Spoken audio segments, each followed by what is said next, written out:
स्वागत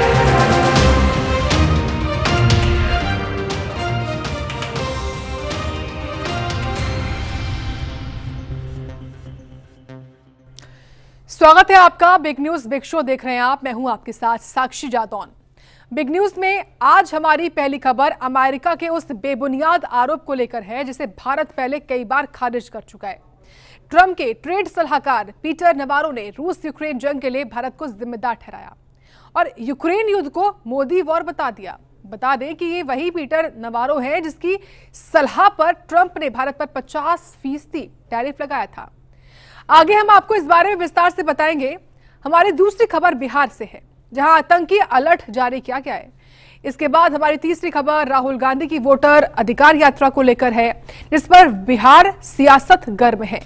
हमारी चौथी खबर जम्मू कश्मीर से है जहां सेना ने 2 आतंकियों को ढेर कर दिया है। पहलगाम आतंकी हमले के बाद आतंकियों के खिलाफ सेना का ऑपरेशन लगातार जारी है। हमारी 5वीं खबर बाढ़ और बारिश को लेकर है जिससे हिमाचल और जम्मू कश्मीर खासा प्रभावित हुआ है। बिग न्यूज में आगे इन सभी खबरों पर विस्तार से आपको हम जानकारी देंगे।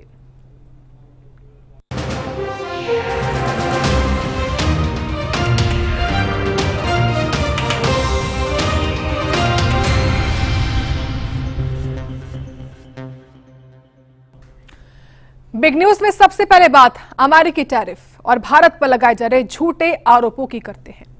राष्ट्रपति ट्रंप के ट्रेड सलाहकार पीटर नवारो ने आरोप लगाया कि भारत की वजह से रूस यूक्रेन जंग को बढ़ावा मिल रहा है।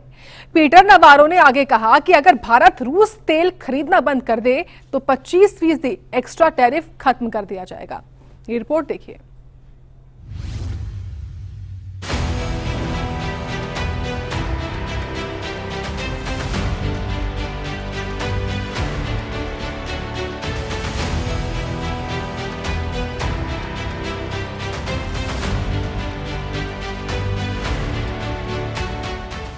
राष्ट्रपति ट्रंप के सलाहकार पीटर नवारो ने भारत के खिलाफ फिर जहर उगला है। एक इंटरव्यू के दौरान उन्होंने पीएम मोदी को घमंडी और रूस यूक्रेन जंग के लिए जिम्मेदार ठहराया है और भारत रूस तेल व्यापार को इसकी वजह बताया है। पीटर नवारो ने कहा कि भारत रूस से बहुत अधिक तेल खरीदता है, इससे रूस को जंग लड़ने के लिए पैसा मिलता है। पीटर नवारो के इस झूठे आरोपों का कच्चा चिट्ठा खोलने से पहले आपको बता दूं कि ये वही पीटर नवारो है जिसकी सलाह पर ट्रंप प्रशासन ने भारत पर 50% टैरिफ लगाई है। हालांकि ट्रंप की इस टैरिफ नीति के आगे भारत झुकने को तैयार नहीं है। प्रधानमंत्री नरेंद्र मोदी साफ और स्पष्ट बता चुके हैं कि भारत अपनी नीतियों से समझौता नहीं करेगा। खासकर देश के किसानों को होने वाले नुकसान तो बिल्कुल समझौता नहीं होगा। हमारे लिए अपने किसानों का हित सर्वोच्च प्राथमिकता है।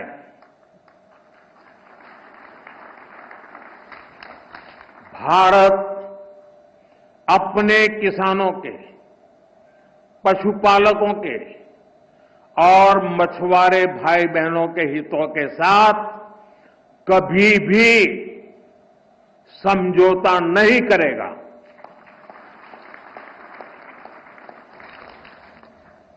और मैं जानता हूं व्यक्तिगत रूप से मुझे बहुत बड़ी कीमत चुकानी पड़ेगी, लेकिन मैं इसके लिए तैयार हूं। मेरे देश के किसानों के लिए, मेरे देश के मछुआरों के लिए, मेरे देश के पशुपालकों के लिए आज भारत तैयार है। अब बात ट्रंप के सलाहकार पीटर नवारो के उस झूठे आरोप की जिसकी पोल भारत के विदेश मंत्री एस जयशंकर कई बार खोल चुके हैं और दुनिया को बता चुके हैं कि अमेरिकी टैरिफ भारत के समझ से बाहर है। We are not the biggest purchasers of Russian oil, that is China. We are not the biggest purchasers of Russian LNG. I'm not sure, but I think that is the European Union. We are not the country which has the biggest trade surge with Russia after 2022. I think there are some countries to this.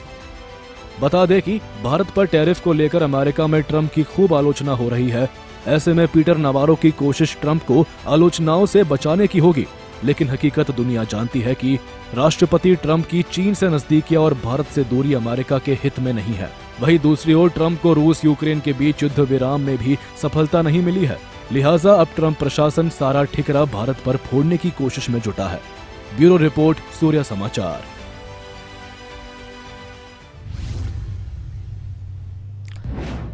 अब खबर बिहार से है, जहां आतंकी alert जारी किया गया है। खबर है कि नेपाल के रास्ते 3 आतंकी बिहार में दाखिल हुए। बिहार पुलिस ने इन आतंकवादियों की फोटो भी जारी कर दी है। आतंकवादियों को इस अलर्ट को देखते हुए राहुल गांधी की वोटर अधिकार यात्रा में बदलाव देखने को भी मिला है। देखिए इस रिपोर्ट में।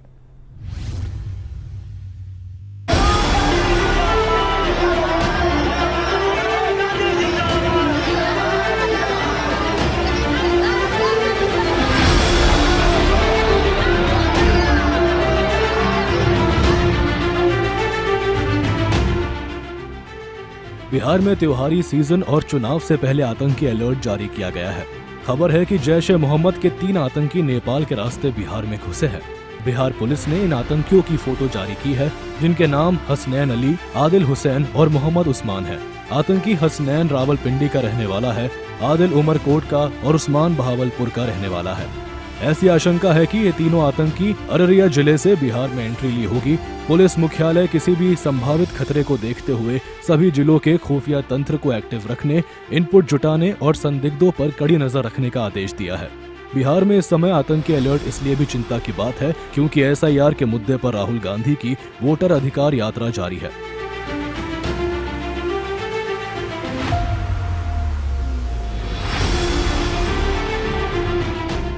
बता दें कि बिहार के 7 जिले नेपाल बॉर्डर से लगते हैं। इनमें सीतामढ़ी और मोतिहारी भी शामिल है, जहां राहुल गांधी का कार्यक्रम हुआ है।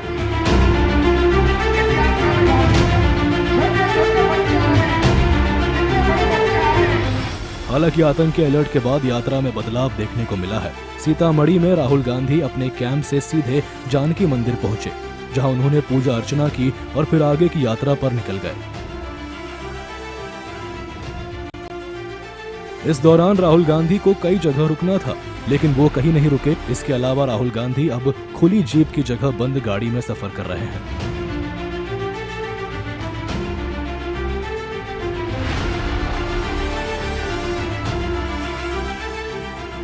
दरअसल आतंकियों को लेकर खुफिया इनपुट के मुताबिक तीनों आतंकी अगस्त के दूसरे हफ्ते ही काठमांडू पहुंच गए हैं और पिछले सप्ताह बिहार में दाखिल हुए हैं। ब्यूरो रिपोर्ट, सूर्य समाचार।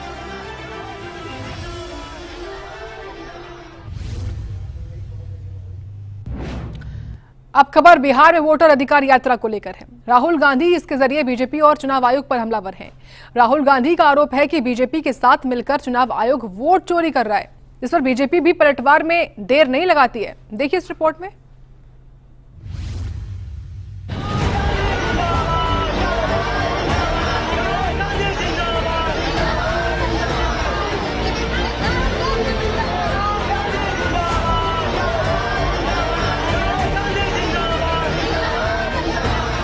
बिहार में वोटर अधिकार यात्रा के जरिए राहुल गांधी बीजेपी और चुनाव आयोग पर हमलावर हैं। मां जानकी की जन्मस्थली सीतामढ़ी पहुंचे राहुल गांधी ने संविधान की किताब लहराते हुए बीजेपी और चुनाव आयोग पर वोट चोरी का आरोप लगाया। भाई और बहनों, आप सबका दिल से मैं स्वागत करता हूं। अब जैसे तेजस्वी जी ने कहा, 11 दिन से हम इस यात्रा पे हैं। यात्रा का नाम वोटर अधिकार यात्रा, मगर ये सिर्फ वोट का अधिकार नहीं है, क्योंकि अगर वोट चला जाएगा तो हिंदुस्तान के गरीब लोगों के पास कुछ नहीं रहेगा। ये शुरुआत वोट से हो रही है। वोट के बाद राशन कार्ड जाएगा, राशन कार्ड के बाद जमीन जाएगी, जमीन के बाद सारे के सारे अधिकार जाएंगे। इस किताब में लिखा है कि हर व्यक्ति को एक वोट मिलेगा। और महाराष्ट्र में हमने इनकी चोरी पकड़ी, कर्नाटक में इनकी चोरी पकड़ी, हरियाणा में इनकी चोरी पकड़ी। महाराष्ट्र में चुनाव होता है, लोकसभा में हम जीतते हैं, हमारी मेजॉरिटी आती है। 4 महीने बाद वही जगह उसी स्टेट में, उसी महाराष्ट्र में चुनाव होता है और हमारा गठबंधन दिखाई नहीं देता। जिस गठबंधन ने लोकसभा में जीत पाई, वो गठबंधन 4 महीने बाद गायब हो जाता है। हमने इलेक्शन कमीशन से सवाल पूछा कि ये जो नए वोटर आए हैं, जैसे यहां पे 65 लाख लोगों को काटा है, जोड़ेंगे भी या ये मत सोचिए सिर्फ काट रहे हैं, ये जोड़ेंगे भी, फेक वोटर जोड़ने का काम भी करेंगे।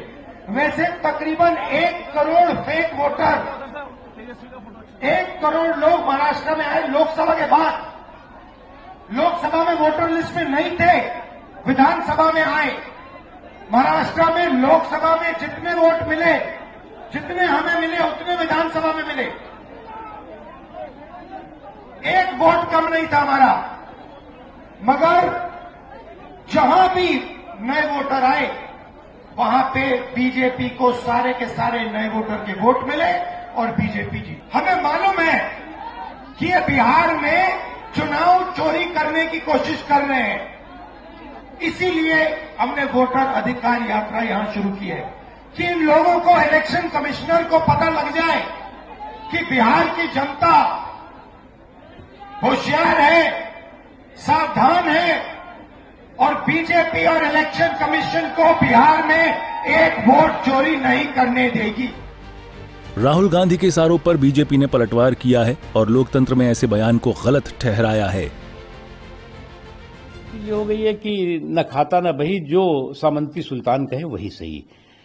आप जो है वो लोकतंत्र पे सवाल खड़े कर देंगे, लोकतांत्रिक मूल्यों मर्यादाओं पे सवाल खड़े कर देंगे, प्रजातंत्र पे सवाल खड़े कर देंगे और उन्हें ये पिटे हुए जो परिवार तंत्र के प्राणी हैं वो प्रजातंत्र पर प्रहार करके कोई अपना उद्धार कर पाएंगे, तो ये उनकी गलतफहमी है। क्योंकि आप जो है वो देखिए, जहां तक सवाल है, जीत का अपना एक ग्लैमर होता है, लेकिन हार का ग्रेस होता है। कोई भी जीत और हार परमानेंट नहीं होती। आपने जो है वो 6 दशकों तक एक छत्र देश पे राज किया है। कभी किसी ने नहीं कहा कि नेहरू जी से लेके, इंदिरा जी से लेके, राजीव गांधी जी से लेकर या सोनिया जी के समय में भी जो था, जो है वो आप 50%, 55%, 40%, 45% वोट पाते थे। किसी ने नहीं कहा कि आपने वोट का डाका डाल करके आपने सरकार चलाई है, आपकी सरकार जो है वो डाके की सरकार है, चोरी की सरकार है।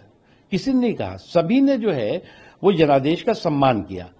आप जो 2014 से लेकर अब तक जनादेश के अपमान करने में जुटे और डटे हुए हैं और इसीलिए आपको जो है वो जनता जनादेश नहीं दे रही है। जनता इस बात को अच्छी तरह से समझ रही है, देश इस बात को समझ रहा है कि आपकी स्थिति यह है कि या तो परिवार को पावर, नहीं दूसरे के लिए परेशानी का टावर। ये खड़ा करने की आपकी सोच, सनक और साजिश है, उसका कभी आपका फायदा होने वाला नहीं। राहुल गांधी की वोटर अधिकार यात्रा के दौरान पीएम मोदी पर की गई अभद्र टिप्पणी को लेकर सियासत गर्म है। बिहार के डिप्टी सीएम सम्राट चौधरी ने कहा कि चुनाव में जनता इसका जवाब देगी। जो लोग बिहारी को गाली देते हैं, रेवंत रेड्डी हो, पंजाब के मुख्यमंत्री रहे हो तत्कालीन, कांग्रेस पार्टी हो या सनातन का विरोध करने वाले स्टालिन का परिवार हो, यह स्पष्ट झलकता है कि बिहार जैसे राज्य को जिन जिन लोगों ने गाली दिया उसको लालू परिवार बिहार बुला रहा है, बिहार के चुनाव में बुला रहा है। यह स्पष्ट संदेश है, बिहारियों को गाली देने वाले लोगों का संरक्षण लालू प्रसाद जी का परिवार कर रहा है और जो सनातन का विरोध करते हैं लगातार, वो जो भव्य सीता मंदिर आदरणीय नीतीश कुमार जी और आदरणीय अमित शाह जी ने जहां शिलान्यास किया, वहां जाने का काम कर रहे, मां जानकी का अपमान करने आ रहे लोग। इसलिए बिहार की जनता सब जानती है, बिहार की जनता देखती रही है। बिहार में एनडीए के साथ बिहार की जनता है और लोकतंत्र के लिए जो खतरा बना है, ये दोनों युवराज, दोनों को जनता सबक सिखाएगी। वोटर अधिकार यात्रा में तमिलनाडु के सीएम स्टालिन भी शामिल हुए थे, जिस पर बीजेपी ने राहुल गांधी और तेजस्वी को घेरा है। बीजेपी ने आरोप लगाया कि हिंदू और हिंदू विरोधी स्टालिन को बिहार बुलाकर जनता का अपमान किया गया है। ब्यूरो रिपोर्ट, सूर्या समाचार।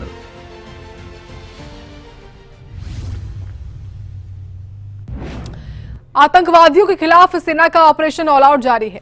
जम्मू कश्मीर में सुरक्षा बलों ने 2 आतंकी ढेर कर दिए। जानकारी के मुताबिक मारे गए दोनों आतंकी घुसपैठ की कोशिश कर रहे थे। देखिए रिपोर्ट।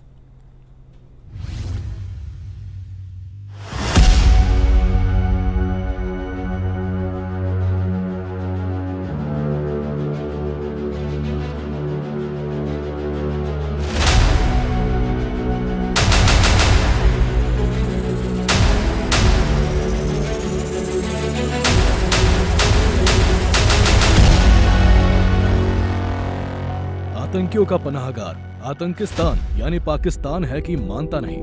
हर बार भारतीय सेना उसके नापाक मंसूबों को मिट्टी में मिला देती है, लेकिन फिर भी आतंकियों के आका उन्हें मरने के लिए सीमा पार भारत की पाक जमीन में दहशतगर्दी फैलाने के लिए भेज देते हैं। नतीजा खाके सुपुर्द हमारी भारतीय सेना को करना पड़ता है।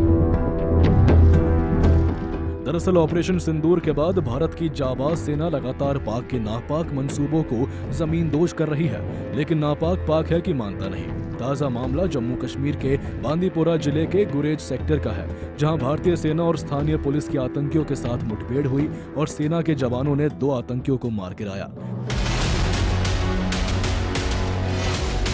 आपको बता दें कि भारतीय सेना को आतंकियों के घुसपैठ की खुफिया जानकारी मिली थी, जिसके आधार पर भारतीय सेना और जम्मू कश्मीर पुलिस ने जॉइंट ऑपरेशन शुरू किया। इस दौरान आतंकवादियों ने अंधाधुंध गोलीबारी शुरू कर दी और फिर जवाबी कार्रवाई करते हुए भारतीय रणबांकुरों ने 2 आतंकवादियों को मार गिराया।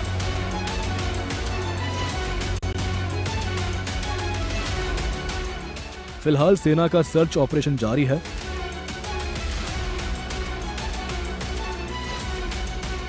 आपको बता दें कि 22 अप्रैल को पहलगाम आतंकी हमले के बाद अब तक 23 आतंकी मारे गए हैं। आज मारे गए 2 आतंकियों की पहचान सामने नहीं आई है, लेकिन अन्य 21 में से 12 आतंकी पाकिस्तानी नागरिक थे, जबकि 9 स्थानीय थे। अब आपको ग्राफिक के माध्यम से बताते हैं कि कब और कहां भारतीय सेना आतंकियों का काल बनकर सामने आई। आतंकियों का काल भारतीय सेना। 22 अप्रैल को पहलगाम आतंकी हमले के बाद 7 अलग अलग मुठभेड़ में अब तक 23 आतंकवादी मारे गए। सेना ने आतंकियों के खिलाफ 1 से 12 अगस्त तक ऑपरेशन अखल शुरू किया। 2 अगस्त को कुलगाम इलाके में सुरक्षा बलों ने लश्कर-ए-तायबा के 2 आतंकवादी मार गिराए। आतंकियों से मुठभेड़ में 2 जवान शहीद हुए। जगह पुंछ, तारीख 30 जुलाई। ऑपरेशन शिव शक्ति के तहत 2 लश्कर-ए-तायबा के आतंकवादी मारे गए, दोनों पाकिस्तानी थे। जगह हरवान, तारीख 28 जुलाई। ऑपरेशन महादेव के तहत 3 पाकिस्तानी लश्कर-ए-तायबा आतंकवादी मारे गए, जिनकी पहचान सुलेमान, अफगान और जिब्रान के रूप में हुई थी। यही वो 3 आतंकी थे जिन्होंने पहलगाम हमले को अंजाम दिया था। जगह पुलवामा, तारीख 15 मई। त्राल के जंगल में जैश ए मोहम्मद के 3 आतंकवादी मारे गए, सभी आतंकी त्राल के रहने वाले थे। जगह शोपियां, तारीख 13 मई। सेना ने केल्लर के जंगलों में लश्कर-ए-तायबा के 3 आतंकियों को मार गिराया, तीनों आतंकी शोपिया के रहने वाले थे। जगह सांबा सेक्टर, तारीख 8 और 9 मई। बीएसएफ जवानों ने जैश ए मोहम्मद के 7 आतंकवादियों को मार गिराया, सभी पाकिस्तानी नागरिक थे। आपको बता दें कि पहलगाम हमले के बाद भारत ने ऑपरेशन सिंदूर के जरिए पाकिस्तान में घुसकर 100 से ज्यादा आतंकियों को मिट्टी में मिला दिया था। भारतीय सेना ने 7 मई की आधी रात पीओके में आतंकियों के 9 ठिकानों पर एयर स्ट्राइक की, जिसमें आतंकी संगठन लश्कर-ए-तायबा का हेडक्वार्टर और जैश ए मोहम्मद के मुखिया मसूद अजहर का ठिकाना जमींदोज हो गया। इतना ही नहीं, पाकिस्तान की हिमाकत का भी माकूल जवाब देते हुए उसके दर्जनों एयरबेस पर स्ट्राइक कर उनके मंसूबों को मिट्टी में मिला दिया। वहीं दूसरी तरफ ऑपरेशन महादेव में शामिल रहे जवानों के गृह मंत्री अमित शाह ने सम्मान किया और उनका हौसला अफजाई किया। लेकिन अफसोस है कि आतंकियों के आका अपनी हरकतों से अब भी बाज नहीं आ रहे, जिसका भारतीय सेना करारा जवाब दे रही है। ब्यूरो रिपोर्ट, सूर्य समाचार।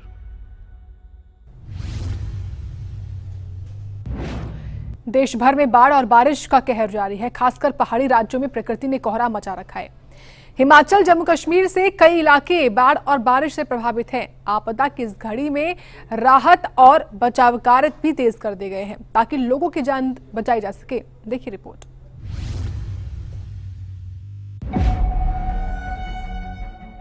देश भर में बाढ़, बारिश और आपदा का कहर जारी है। खासकर पहाड़ी राज्यों में प्रकृति ने कोहराम मचा रखा है। तस्वीरें हिमाचल के कुल्लू की हैं, जहां बारिश ने कई इलाकों में लोगों की मुश्किलें बढ़ा दी हैं। यहां लैंडस्लाइड के चलते कई स्कूलों के भवनों को भी नुकसान हुआ है। बच्चों के खेल के मैदान भी बर्बाद हो गए। वहीं लैंडस्लाइड होने और स्कूल भवन के पास पेड़ गिरने से अब स्कूल की इमारत को भी गिरने का खतरा बना हुआ है। आपदा का प्रभाव लोगों की आवाजाही पर भी पड़ा है। कुल्लू में अचानक आई बाढ़ के कारण सड़कें पूरी तरह से क्षतिग्रस्त हो गई हैं।